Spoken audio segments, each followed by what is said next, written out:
নমস্কার বন্ধুরা, পিঙ্কির আহারের দরবারে আরেকটি নতুন পর্বে আপনাদের সকলকে স্বাগত জানাই। আজকের এই পর্বটা ভীষণ স্পেশাল। কেন জানেন? কেননা কিছু বন্ধু কাম অতিথিকে আমি আপ্যায়ন করার একটু সুযোগ পেয়েছিলাম। ডিমান্ড ছিল যা কিছু খাওয়াবো সেগুলো সব যেন আমার নিজের হাতের করা হয়। তো ডেজার্টটাই বা কেন বাদ থাকবে বলুন? এই ডেজার্টটা কি অসম্ভব সুন্দর খেতে লাগে, আপনারা না খেলে কিন্তু সত্যিই বিশ্বাস করবেন না। তৈরি হতে ভীষণ কম সময় লাগে। আমি আপনাদের কাছে অনুরোধ করব, একবার আমি যেভাবে করছি বা যেভাবে পুরো প্রসেসটা দেখাচ্ছি, একবার দেখে অবশ্যই বাড়িতে করবেন, আর করে অবশ্যই খেয়ে কিন্তু আমাকে জানাবেন। আচ্ছা, তার কারণ বাড়িতে প্রায় 11 জনের মতো মানুষ এসেছিল এবং 11 জন মানুষই এই খাবারটা এত পছন্দ করেছে যে আমি আপনাদের সাথে না শেয়ার করে পারলাম না। দেরি না করে বরং শুরু করি কিভাবে আমি এটা করেছি। আচ্ছা, প্রথমে আমি ফুল ফ্যাট দুধ নিয়েছি। আমি এখানে 500 ml এর মতো দুধ নিয়েছি, তার থেকে একটু কম হলেও হতে পারে। দুধটা ওখানে জাল হচ্ছে হোক, এপাশে এদিকে বরং আর একটা প্রস্তুতি আমি সেরে নিই। এখানে কিছুটা চিনি নিয়েছি। এখানে 2 টেবিল চামচের মতো চিনি নিয়েছি। 2 টেবিল চামচের কাছাকাছি গুঁড়ো দুধ নিয়েছি। আর নিয়ে নিচ্ছে এখানে ফ্রেশ ক্রিম। আচ্ছা, ক্রিমটা আমার বাড়িতে আনা ছিল, তাই আমি ক্রিম দিলাম। ক্রিম যদি আপনাদের কাছে না থাকে তাহলে কিন্তু দুধের সরও দিয়ে দিতে পারেন। বুঝতেই পারছেন 11 জন, আর আমরা হলাম বাড়ির 5 জন। তো সবার জন্য করেছি দেখে অনেকটা পরিমাণে করেছি, তাই আমি একটু বেশি করে দিচ্ছি। আপনাদের এতটা লাগবে না। আমি এখানে ফ্রেশ ক্রিম কত দিলাম প্রথম থেকে বরং শুরু করি। 2 টেবিল চামচের মতো চিনি, 2 টেবিল চামচের মতো গুঁড়ো দুধ, আর দিয়ে দিলাম 3 টেবিল চামচের মতো ফ্রেশ ক্রিম। আচ্ছা, এটা ভালো করে মিক্সড করে দেখলেন, ওটা আমি পাশে রেখে দিলাম। আর একটা প্রস্তুতি সারি, পাউরুটিগুলোর ধারগুলোকে এইভাবে কেটে নিয়ে নেবেন। পাউরুটিগুলোর সাইডটাকে এইভাবে কেটে নিতে হবে। এবার যারা জানেন না তাদের উদ্দেশ্যে বলি, এই পাউরুটির সাইডগুলো দিয়ে কিন্তু খুব সুন্দর ব্রেড ক্রাম হয়। অতএব যারা জানেন তারা কিন্তু এটা দিয়ে তো ব্রেড ক্রাম করবেনই, আর যারা জানেন না তারা কিন্তু এটা দিয়ে ব্রেড ক্রাম করে নিতে পারেন। আচ্ছা, পাউরুটিগুলোকে এরকম 3 কোনা করে দেখলেন কেটে নিলাম। এবার যদি আপনাদের পাউরুটিগুলো বেশি বড় হয়, এটা যেমন মিডিয়াম বা ছোট সাইজেরই, যদি বড় হয় তাহলে কিন্তু ওটাকে 4 ভাগ করেও নিতে পারেন। দুধটা মোটামুটি জাল হয়ে গেছে, তার মধ্যে দিয়ে দেবো আমি প্রায় 4 টেবিল চামচের মতো কাস্টার্ড পাউডার। এই কাস্টার্ড পাউডার কিন্তু যদি বাড়িতে বানাতে চান সেটাও বানানো ভীষণ সোজা, সেটা না হয় অন্য কোনো দিন শেয়ার করব, আমার চ্যানেলে আপাতত নেই। আচ্ছা, কাস্টার্ড পাউডার দিয়ে দেওয়ার পর আমি দিয়ে দেবো স্বাদ মতো চিনি।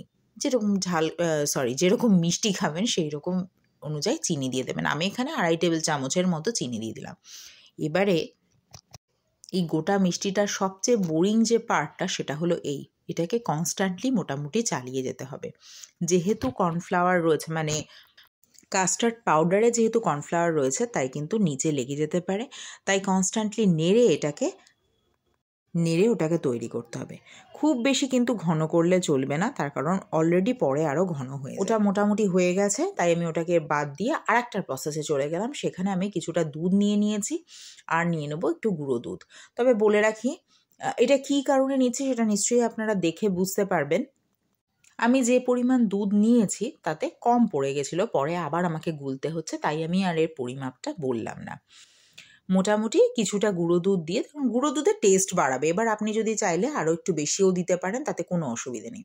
তাহলে একটাতে হলো দুধ আর একটা হলো ওই ফ্রেশ ক্রিমের একটা মিক্সচার। এবার এই যে দেখুন, পাউরুটিগুলোকে যে কেটে নিয়েছিলাম তার একটা দিকে ওই ফ্রেশ ক্রিমের যে মিক্সচারটা বানিয়েছি সেটা এরকম করে লাগিয়ে দিতে হবে। একটু লিকুইড করেই বানাবেন, তাহলে এরকম করে স্প্রেড করতে সুবিধা হবে। দেখে নিশ্চয়ই বুঝতে পারছেন, একটার উপরে ঠিক মাখন লাগানোর মতো এরকমভাবে লাগিয়ে এটাকে রেখে দিতে হবে। আপনাদের বোঝানোর সুবিধার্থে বা বোঝার সুবিধার্থে আমি না হয় আর একটা করে দেখিয়ে দিচ্ছি।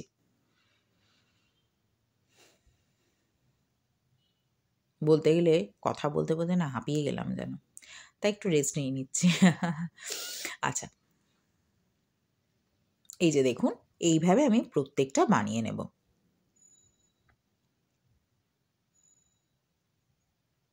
বানানো আমার হয়ে গেছে, মানে যেটুকু দেখালাম সেটুকু দেখানো হয়ে গেছে। এরপরে কি করব, একটু ওই যে দুধটা গুলে রাখলাম না, দুধ আর গুঁড়ো দুধের যে মিক্সচারটা, তার মধ্যে জাস্ট হালকা করে একটুখানি ভিজিয়ে নেব।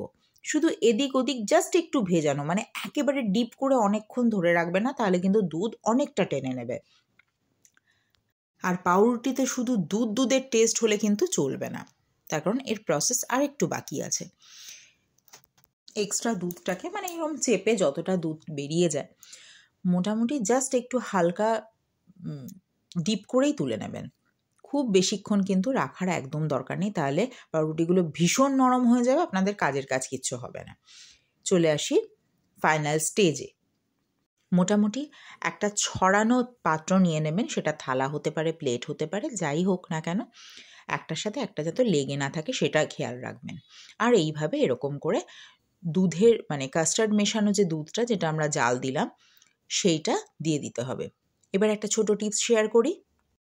এই যে পুরো প্রসেসটা দেখছেন, এটা করে আপনারা কিন্তু একটু ফ্রিজে রেখে দেবেন। যত বেশি সময় রাখবেন, দেখবেন পাউরুটি পুরোটা অ্যাবজর্ব করে খেতে অসম্ভব সুন্দর লাগে, অসম্ভব। এখন যে তরল লিকুইডি ভাবটা রয়েছে, পরে দেখবেন এই ক্ষীরটাই আর খুঁজে পাবেন না। আমার অনুরোধে কিন্তু একবার বাড়িতে বানিয়ে দেখবেন। আর বাড়িতে যদি পেস্তা থাকে, আমি এখানে যেরকম আমন্ডকে একটুখানি চপড করে নিয়েছি, আপনাদের বাড়িতে যদি পেস্তা থাকে বা ধরুন যদি কেসার থাকে, যেটা অ্যাভেলেবেল থাকে, চেরি থাকে, তাহলে এগুলো দিয়ে আপনারা সাজিয়ে নিতে পারেন। আজকের এই ডেজার্টটা যদি আপনাদের ভালো লেগে থাকে, একটা লাইক করতে কিন্তু ভুলবেন না। আর প্লিজ আমার চ্যানেলটিকে সাবস্ক্রাইব করুন এবং পাশে থাকা বেল আইকনে ক্লিক করুন, যাতে নোটিফিকেশনটা সবার আগে আপনার কাছে পৌঁছায়। ভালো থাকবেন সবাই। ভিডিওটি দেখার জন্য ধন্যবাদ।